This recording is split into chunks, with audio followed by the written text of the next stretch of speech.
zápasí. S číslem 4 bude hrát Alexander Bondarev, ten zatím toho tolik nenahrál. S číslem 5 bude Emerson Junior de Lima alias Dentillo.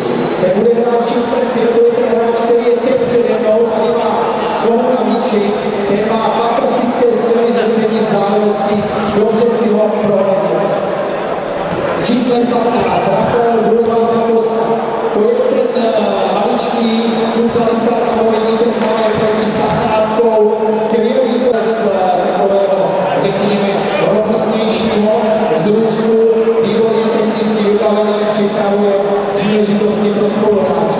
S číslem 11 je Etienne Gomez de Oliveira, to je kapitán týmu, ten se teď rozbíhá a přihrává právě na Kakao, to je muž, který bude hrát s číslem 11.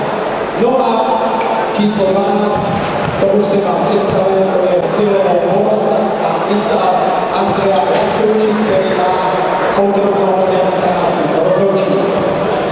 Nejsou dopingoví komisaři UEFA, jsme tomu, že po tom minulém zápase, kdy